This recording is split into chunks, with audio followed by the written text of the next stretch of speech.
nice to be here. I've been here before in the audience, so it's nice to also talk here. Today I'm going to talk about community. I thought I'll choose a picture that makes clear that we are in Finland, and I think it's quite clear here. It's about one event that I've been organizing, Helsinki Sauna Day, where people go to saunas in March when there's still snow. I will talk about community in a wider sense and what I've been doing and how it all kind of happened. I have to say I hate 20-minute speeches because I would like to talk much more. There are like so much interesting stuff, especially when the topic is so wide. I've been working with communities and people and urban space since 2012. It kind of happened by accident. I was thinking I want to find something new, meaningful, do something that is actually making a change. And then, of course, social media was kind of growing at the same time, and it showed that there are opportunities for everyone to start a movement, to make a change. Like, you don't have to have a big organization, big money anymore, but you can actually just start doing things. And back then, it was actually even easier because there was no like limitations for visibility in social media. And it all started with Cleaning Day. It's or siivouspäivä in Finnish. It's a day when people go to the streets to make a flea market and recycle stuff, and happens two times a year in Helsinki and all around Finland. The next one will be next week on Saturday, so make sure to take part in it. It started so that Paula Seppälä posted about having too much stuff, and that in Facebook she wants to get rid of it. And we actually didn't know even each other back then. And then there was like a group of people who got interested in this idea, and we started to develop this event. And we actually didn't have any permission to do it. We didn't have any money to do it, but we still decided let's just do it. And we made a web page where you can add your stand on the map so that people actually find you. And then we wrote there like that the Public Works Department wishes you to apply for a permission. And then they called us like, what is this like? So many people asking for permission to make a flea market on one day, like that they can't go through these applications, and we should cancel this day.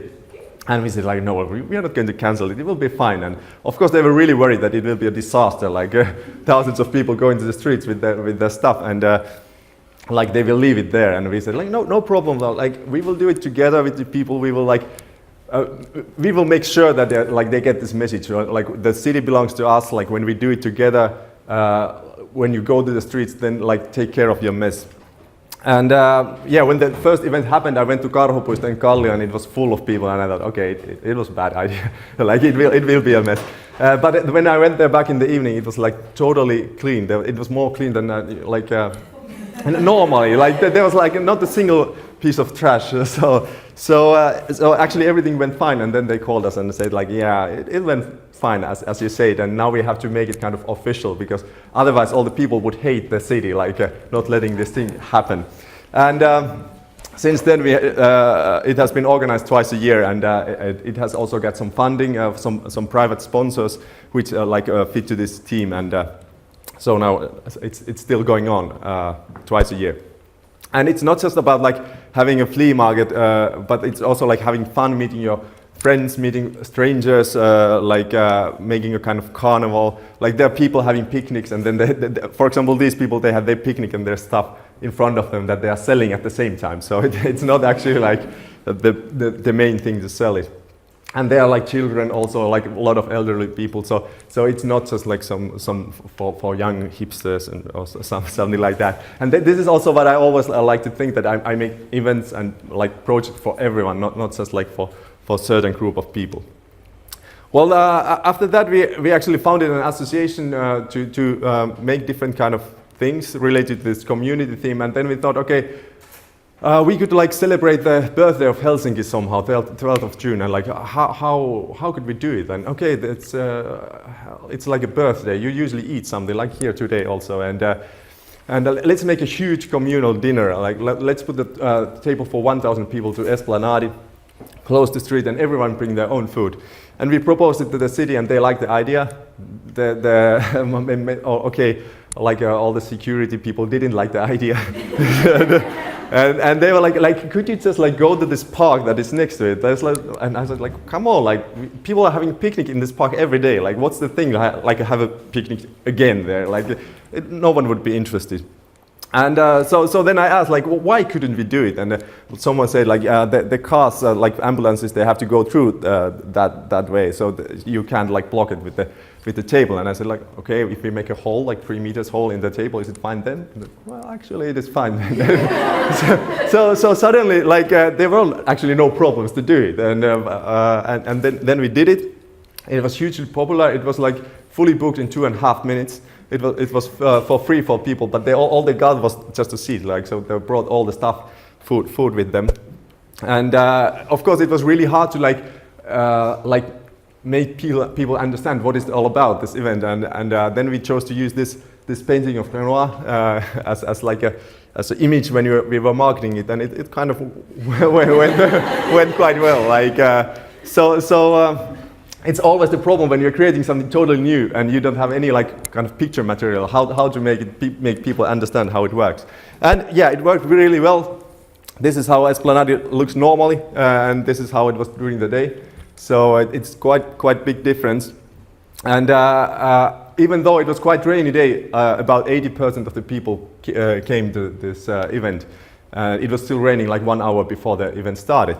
And actually, then it started to rain again. And I thought like, oh shit, it's, can I say so? so everyone will go away. But they just opened their umbrellas and just continued eating. And it was so great to see like this, like 350 meters of umbrellas opening at the same time. And one person said like it's so crazy to do it like together with 1,000 people eat together, but like do it in the heavy rain. It's even more like special. And yeah, it's so still people had a lot of fun. So I've been working like or doing like different kind of events with on project with a lot of people. It's actually interesting. I was just thinking like I have done almost all of the events and this stuff like with different people. So people have different interests, and then you get kind of other people involved, and the kind of community grows like exactly like here. One of the events that I've been doing twice was living room exhibition with two of my friends. It started so that my friend, who was a photographer, wanted to have an exhibition in Helsinki, but the gallery rents are so high that she couldn't afford them. And we decided, okay, let's use the spaces we have and ask others to join. And we opened our homes, and we asked other people to open their homes, and invited other, or like we had like artists applying, and we had like 15 apartments and 40 artists. And art in different places, like for one weekend. It was not just living rooms, but also like kitchens, balconies, toilets, saunas, of course, cellars. This is actually my fridge. There was one piece in the fridge also, and it's funny because we have two fridges, and then people open my fridge with the food, and I'm like, oh, it's so cool. so yeah, you can see art in a different way. We had like installations. This was actually a really small studio, and it was like inside of it. Media art, short films, dance, theater, like really all kind of stuff. Also like participatory stuff. And after that, actually, I organized with other people then home theater festival. So theater in homes, which is pretty much the same. It's kind of the same idea. We asked people to open their homes, and then brought like actors there. And actually, then we organized one event in a sauna, and then it went so well that I organized with other people sauna theater festival. So in a public sauna theater. So it somehow always evolves. And then from that, actually, kind of it was natural to go to Helsinki Sauna Day. So the idea is to open all the saunas that we have here in Helsinki. I think there are about 3 million saunas in Finland, and 5 million people. So it means that most of them are like unused most of the time. And yeah, at the same time we have a lot of people who can't go to sauna and they would like to do it. And of course sauna is a really social place. So we created a web page again, like where you can add your sauna and where you can reserve your sauna shift. And again, I was thinking like, okay, people will open their saunas, maybe some organizations, companies, and so on. But then there like started to pop up like these tent saunas, like people bring their tents there, and like really weird stuff. And this is actually what I like when I'm doing something with people. Like you never know what will come up. Like you always have an idea. Okay, they will do it like this, and then they do something totally different. And this is also like what is really important to kind of realize, that you can't control it. Like you have always a vision, but people won't do it. They will do something else, and you kind of have to give the freedom to do it. Again, it was really popular. We had about 50 saunas and about 2,000 to 3,000 people going to saunas. Everything was fully booked. And there were even people taking part, like opening saunas in Thailand and USA and Switzerland and so on. Then they send some photos like taking part in Helsinki Sauna Day, which is also interesting. So the concept of Helsinki is quite wide. This one was actually organized in March because it's still quite cold. You can actually do anything outside, but to sauna you can go always. So kind of it was a nice time to do something together. So at the time when people are really missing it, like oh, I can't wait for the summer. Let's go to sauna. And of course, sauna is really social place for Finns. And it was funny. I asked some like foreigners. There are quite many foreigners also in taking part in this event, and even coming to Helsinki because of this event, like from Argentina or something. And it's really crazy. And I asked, like, why do you go to this? Like, oh, it's so hard to talk with Finns. Like, if you go to talk to them on the street, like they're like, what the hell? But like when you go to town and take your clothes off and sit next to each other, like, and then you can freely talk. So it's also answering to this need. It's actually funny. Like all these events, they kind of also make people more free, like there are like kind of no social norms, because you are creating something new, so you can actually act as you wish. And also like in this living room exhibition, it was funny. There were like two like a bit older women came to our apartment. They were actually the first guests. They said like, we will start our gallery tour here. And in the evening they were still in our kitchen drinking wine with us. So I don't think anyone would do that in a gallery, like come in the morning and drink wine there, like still in the evening. And they were still fine, like, oh, this time we saw only one gallery, but it was still fine. And yeah, then again, like about crazy ideas, some like students made a sauna simulator. So you put these goggles in your head, and then you can pretend that you are in a sauna. So if you don't like sauna, you can still like experience it. There's the screen. So, like, how can you imagine that someone does like something like this? Yeah, there are like really different kind of saunas taking part. Sompa sauna also. Also, National Museum has taken part. It was really interesting that they contacted me and said that we would like to take part somehow. And I said, like, you know, you have this huge yard behind your house. Like, almost no one knows actually that exists, but they have a huge yard there. And at the same time, we had like a lot of these mobile saunas that you can see there. So and they don't have actually any place, and they need also water, of course. And I said, like, okay, maybe you can open your yard for these people, and they can join there and bring their own saunas, and everyone wins. And so that's how we made a sauna village behind the National Museum, and it was really funny, like the tourists coming there, like, so okay, here's the Stone Age, and here's the sauna section. And yeah, so this is also a way kind of how the big organizations can be part of the community in a natural way. So you don't have to create something own, but just like help the people to do something and offer your resources. It was actually funny, like they are also making like this kind of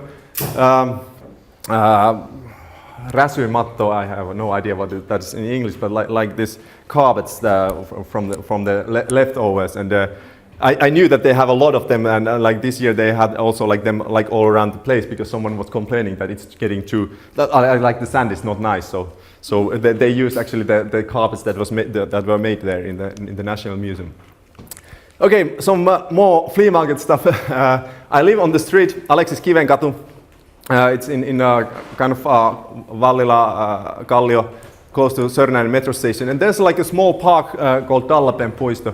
And when organizing cleaning day, I was thinking like it's a bit boring that it's only twice a year. Like what about if it's bad weather, or you can't do it and go there, and or you would like to sell, or you want to buy, and so on. And I thought like we could have it every week actually. And we have this kind of spot there that is empty on Sundays. There's nothing happening. And So I thought, okay, let's make a weekly flea market there, and I made a Facebook page saying every Sunday people go to this park to have a flea market. It wasn't true, but after that it was true. So people actually started to do it, and now it has been running there like since 2014, and now there are like thousands of people, and there are actually still like no any official permission to do it, but actually it's not needed because everyone is having their own small flea market and they just happen to go there at the same time. So no one is actually organizing it officially. And it's really funny, there are people selling coffee and food and sometimes playing music and so on. And there are like no problems, like after the day it's always like really clean again. And because there's no one organizing, people take the responsibility, do it together. So I also recommend you to go there. Some ice cream truck selling there also. Then I've been also working a lot with urban art. It also actually started, so I've been like interested in urban art, street art for a really long time, and I was a bit annoyed that there's not that much that in Helsinki. And then a few years ago, with some street art friends, we decided to do something for it. We started first a project called More Street Art in Helsinki, and after that Helsinki Urban Art Association. We have been doing murals, also smaller stuff. This is one place that we painted last summer for the first time, this summer for the second time. It's Piritori, so Amphetamine Square in Kallio. It's not the official name, but so everyone knows it. And although some people really propose it as an official name. So anyway, it's not a really nice place. And so I proposed to the city, like, let's paint it. And now it looks like this. So we painted together with the people. There were like about 200 volunteers both times taking part in it. And it was really funny. There were like people who were like just passing by and they stopped there. I live here, I have to take part in it. And like these people were going to bar and then they just like stopped. Okay, let's paint something. So it really shows like how people have interest to do this, to leave their mark also there, although it's not so planned.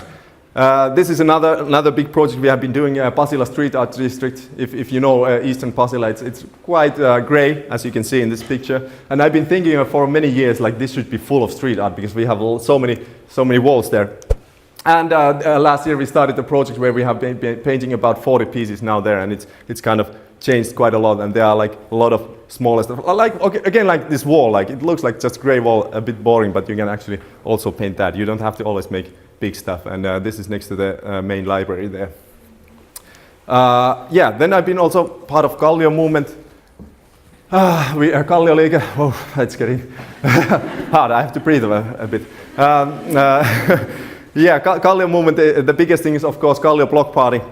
This is in Kurvi again, like in Sörnäinen, and it's actually two big streets crossing, but there's a festival.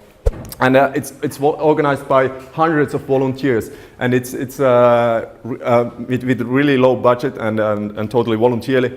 And it's really great because you kind of never know what will happen and what will be, and because of all these people who are taking part in it, it's possible. And it's again, like when I've been doing it, it's so great because you kind of feel that like with all these people we can achieve so much. Like alone I couldn't do anything like this, but like with all these people, when everyone is doing their own part, you can do so much. And it has been a lot of work, and I remember in 2013 I was doing so much stuff, and I was like cursing like why I did it. And then when the event started and I went to the street, saw it full of people, and kind of at the same time I realized, yeah, it was worth of it, like seeing this. And of course, it's like it's not just about like making some events, having fun, but also like changing the whole idea of the city and like people see it. So actually, a lot of people have also said that now after these events, they kind of see the city in a different way. We have been also working together with the Church of Helsinki. There have been some concerts, and they have been also offering some toilets with the stickers "The Church Helps in Need." So really, really practical help. No one can complain about that. But it's you can see how it is, and there are like graffiti. There have been swings, circus, This one is my favorite. In 2013, there was like a huge queue on the street, and I thought, like, what is going on? There shouldn't be anything. And then I went there, and there was some guy like putting like a basket from the balcony, like it's saying, "Put something, you get something." So it doesn't have to be big, but again, like how people surprise you.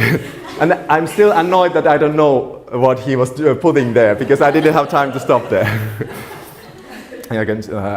Yeah. So I've been also part of one other movement, Konepaja movement. This is in Vallila, an old industrial area where trains used to be built. And a few years ago, we decided, actually 2 years ago, less than 2 years ago, we decided to make a movement to improve this place. And we had in our first meeting 4 people. So what a movement. But actually 1 week after that, they said that they will sell these buildings to Bauhaus and turn it into a huge hardware store. So suddenly our movement was actually real. So we have hundreds of people taking part. And then we, again, like we wanted to show people what the world could be. So we made some plans with some architects, Virka de Vocht, and like showing like what these buildings could exist, could have inside them, like instead of this Bauhaus. And then actually the Bauhaus plan was like rejected by the politicians. And now it's actually bought by U.S. former ambassador Bruce Orek that I actually met a bit before in the sauna, and then I contacted him, could you buy these buildings, and then he bought them. So yeah, sometimes weird things happen. I've been also founding Jana Vegan Kiosk in Töölö. It's a like crowdfunded kiosk. The city was selling these kiosks, and Jonas Pekkanen, my friend, got this idea of buying one of them with crowdfunding and turn it into a vegan kiosk. In 8 days, we gathered 40,000 euros and turned it into a vegan kiosk. This is our opening. We had like queuing times of 2 hours, so it was not that fast food anymore. And now we're actually trying to get the tram there. So that is our next phase, what we would like to do, because the city is getting off some trams also, so they would kind of fit together and organize also some more culture stuff. Oh, okay, 2 more small things. Free City of Kalastama vapaa kaupunki. This year, there's an empty spot in Suvilahti where we organized this, and also a small park that is forbidden. We turned it, brought them some containers there, organized some stuff, like actually made it free for people to organize any stuff. We had some urban gardenings. People could use their stuff what they found there. We had yoga, we had also wrestling. Again, like we thought, okay, people will organize concerts. So like, can we organize wrestling even? Okay, why not? But again, we made it so easy as possible. So like everything was for free. We had our sound technician there, sound techniques, like everything was for free. And then you get this kind of weird stuff. And this is how it looked like. Now it doesn't exist anymore, but it will be there hopefully somewhere in the next summer again. Okay, one small thing. Actually, it's also happening probably today. I'm living in this house. We have a balcony in the 3rd floor, and I was thinking I want to make some use out of it. So I started to make ice cream, and then we have set up a cafe there. So there's the basket coming from the balcony. So you don't always have to have like fancy spaces for it. And my wife's 10-year-old daughter is like selling the ice cream from there, and the buyers are coming from downstairs. And yeah, it has again like created like really nice community spirit there, people gathering there. And again, you even children can do this. It's like children's game. So not hard things. Okay, one thing that I'm always keeping in mind: make the rewards as big as possible, the efforts as small as possible. That's how you get the people involved. Really simple thing, but like often we can't forget it. Don't ask if you can do it, but how you can do it. This is again like all these ideas are kind of like, okay, I can't actually do it, but like it's about question how you can do it. And yeah, sometimes it's easier to ask for forgiveness than it's to get permission. So if you're not like creating a disaster, I think it's sometimes you can bend the rules. And like also like Johannes said, like what is the best thing that could happen? What is the worst? This is also what I'm always keeping in mind actually. Like when I'm thinking, oh, should I do this? Like with this flea market, I was thinking, okay, what is the worst thing? Okay, maybe I get the fine or something. Okay, and what is the best thing? Like it could become a really huge thing, and it became. And done is better than perfect. So just start to do it. Don't plan it too much, because let the people do it. Like here you can see, you never know what will happen, and you shouldn't try to make everything perfect. Okay, thank you very much.